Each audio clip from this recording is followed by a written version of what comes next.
สบายดีมื้อนี้จะมาแนะนำการตั้งหน้าเอกสารให้มีทั้ง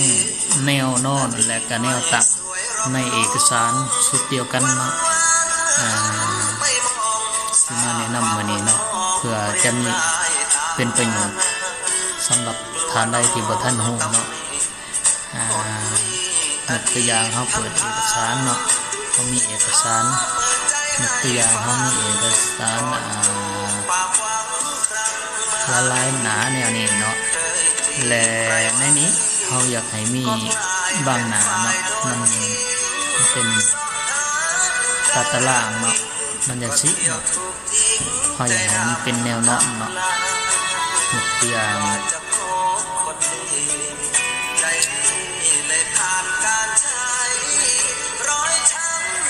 ี่เนาะถ้าอยากให้มันเป็นแนวนอนหนานี้เนาะเขาก็เอาเมาส์มาตั้งใส่หนานี้เนาะ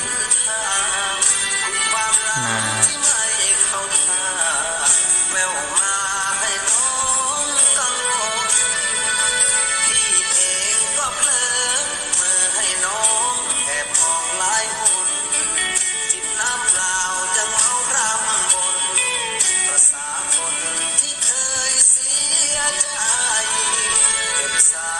เนาะแล้วก็ไปเข้าที่เลเยอร์เนาะ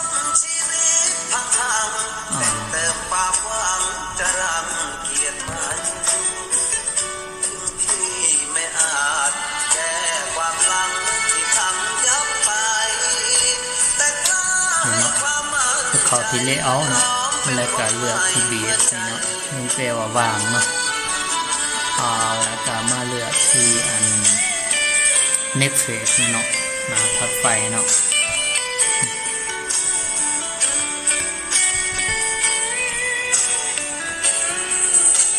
นี่เนาะมันจะเป็นอันนี้เนาะแล้วก็ให้เฮามา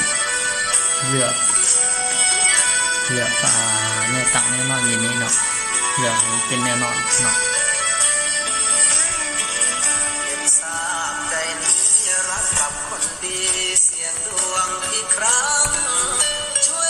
นี่เนาะมันจะเป็นแนวนอนเนาะแนวนอนเบิดหลังจากหน้านี้เป็นแนวนอนเนาะหน้าต่อไปอีกเขาอยากให้เป็นแนวตั้งเขาจะมาคลิกเส้นหน้านี่เนาะแล้วก็คลิก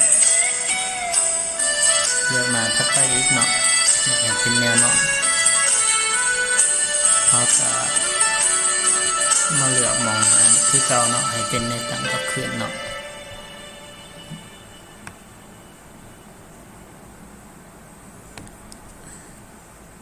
เขาจะมาสังเกตเนาะ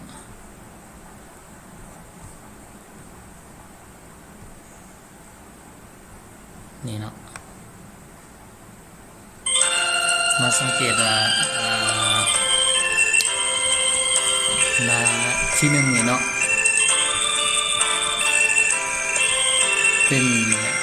แนวตั้งเนาะที่สองที่สามยังเป็นแนวนอนหลังจากนั้นก็ยังเอามาตั้งให้เป็นแนวตั้งต่อไปเลยเนาะนี่แนวตั้งอยู่ในหน้าเดียวเนาะเราก็สามารถ